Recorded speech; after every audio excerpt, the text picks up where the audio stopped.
2022, Freddie Burns brought Leicester Tigers eternal Premiership glory. Penarol caused a huge upset to win SLAR for the first time ever, and Andy Robinson was sacked by Romania. But in amongst Spain launching one appeal at their Rugby World Cup ban, and Spain launching another appeal at their Rugby World Cup ban, and Spain launching a third appeal at their... Some rugby was played by some people. And to celebrate the best of that rugby, it's time for this, the Squid Rugby Team of the Year. But where would this great bunch of players be without an outstanding coach? And for 2022's Coach of the Year, it was a pretty crowded field. Andy Farrell's mix of passion and precision has seen Ireland really excel, play extremely well, get into the world #1 spot and peaking once again the year before a World Cup. Steve Borthwick pulled a minor miracle to get Leicester to that title, just as Johan Cunningham turned around a shambolic Welsh side to make them believe in themselves and make the World Cup knockouts for the first time since 1994. But the women's game gave us 3 even more remarkable stories. Simon Middleton, whose quest for perfection saw England fly to a dominant 30-game winning streak, and most of all, Wayne Smith, who reinvigorated the Black Ferns and led them to a glorious, glorious World Cup title. But none of that is quite as incredible as what Pablo Lemoine did with Chile. The quickest ascent in rugby history, a team who had never been beyond the first round of qualifying before, flying through every test and qualifying for the World Cup, and not even as the bottom seed. Nobody, I repeat nobody, has ever done what Lemoine did this year. Him turning a team used to losing to Brazil and Uruguay into a side now eyeing up a game against England in front of 60,000 people at a World Cup deserves to be considered on par with what Eddie Jones achieved with Japan or Rassie Erasmus with the Springboks. Truly incredible, and the nailed on Squid Rugby Coach of the Year 2022. But look, that's enough talking about proper stuff. It's time to celebrate shithousery. It's time to celebrate second rows and look at the best locks of the year. If you made a list of all of the things a second row is supposed to be good at, Eben Etzebeth would undoubtedly be in the top 3 worldwide for pretty much every single one. It was another banner year for the hardest rugby player to never step foot in the Pro Day the terrifying totem pole who's become an emblem of the modern day Springbok. This was the year Eben Etzebeth played his 100th game for South Africa, and it's that experience that's really added to his game. None of his edge, rough and tumble, playing close to the line attitude has been softened a single iota, and yet Etzebeth has got so good at knowing exactly where that line is that he now never once crosses it. A physical presence at every single ruck, maul, carry, tackle he's involved in. Etzebeth is the kind of guy whose work rate isn't as high as a Mario Itoje or an Alan Wynne-Jones, but the impact he makes every single time he steps in is so invaluable. He's never lost, he's never passive. Another near faultless year of executing with passion and fury, and I'd be very, very surprised if we didn't see it spill over and ride right through 2023 like the most terrifying treacle seeking to underpants of every professional rugby player in the world. That's a very, very strange metaphor to finish on. But basically, Eben Etzebeth's been incredibly, incredibly good this year. Again!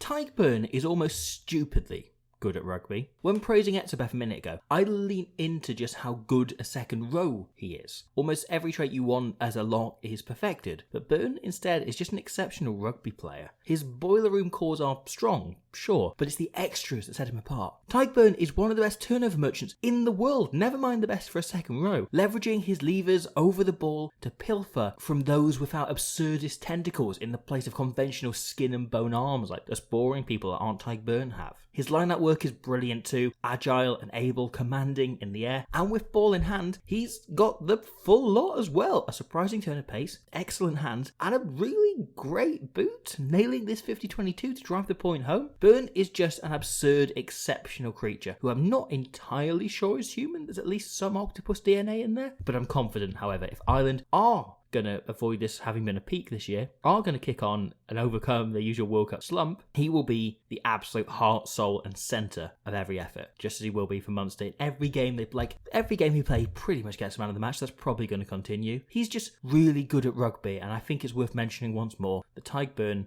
is excellent. The list of other second row contenders this year was surprisingly short. Almost nobody able to keep up, get close to Etzebeth and Byrne, but a word for England's Abby Ward, who was outstanding, will be the nailed-on bench option in this team. She'd be the absolute definite third. She was the only one kind of close to catching those two. The best line-out operator in women's rugby, and the skills around the park to match up. She was arguably the Red Rose's most undroppable player in the lead-up to that World Cup final. She was just the thing that made so much of their strengths tick. She was so important and so good. While Zoe Allcroft also stepped up to her best once once the World Cup kicked off. Such an unbeatable weapon in the row, and Sarah Bonner was unreal for Scotland as well. The top tackling second row in the tournament and the top player for turnovers in the entire pool stage over every flanker out there, winning 5 against Wales alone. Franco Moster and Lou Diega consistent as always for South Africa as well. Maro Tojo was exceptional in Six Nations, making some of his best rugby off the back of last year's line stall and continued to perform throughout the year. Francis Maradoucefal was excellent, one of the best ball carriers out there and just able in every area. And Paul Willemse has also become a near complete second row for France, having gone up so many gears in the last 18 months. Manuel Mora was brilliant for Spain, such a huge part of them being exceptional in their ultimately dislodged qualifying campaign. And Federico Ruzza had arguably the best year of his career so far as well, adding a workhorse tackle count to his usual incredible athleticism as he remains convinced he's a centre. No one tell him otherwise. At least he's now started doing second row shit as well. Thank you for watching that. I hope you enjoyed it. I hope you thought the video was good and there was rugby in it. There was rugby, and I hope you enjoyed the rugby. Eben Etzebeth's a very scary man. He is, and he plays rugby, as you should be. It's a rumour. It's a rumour that I have heard. There'll be more rugby tomorrow as we conclude the team of the year with the back row, which was how Gordon Brace Gordon Rugby used to 04. say it on Rugby 04. He would sometimes step in as the commentary and go, as the kind of commentator, and go, "One of the true mysteries of the game is the back row." They talk to you for like 5 minutes about the back row. It's a good niche reference. It's a very good game. And more people should play Rugby 04. It's bloody dreadful. Morgan Morris would have absolutely hated it. And I'm glad I didn't play it with him. Though if he wants to come back, that's up to him. Anyway, will he be mentioned in the back row?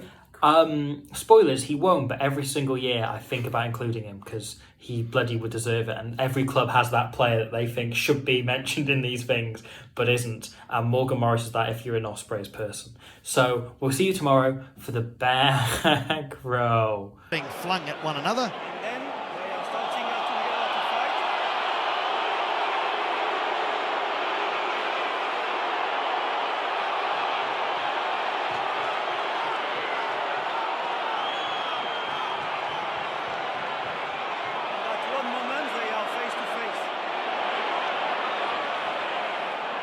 Villy Leroux, I love this bit here, pretending like he's calming everyone down.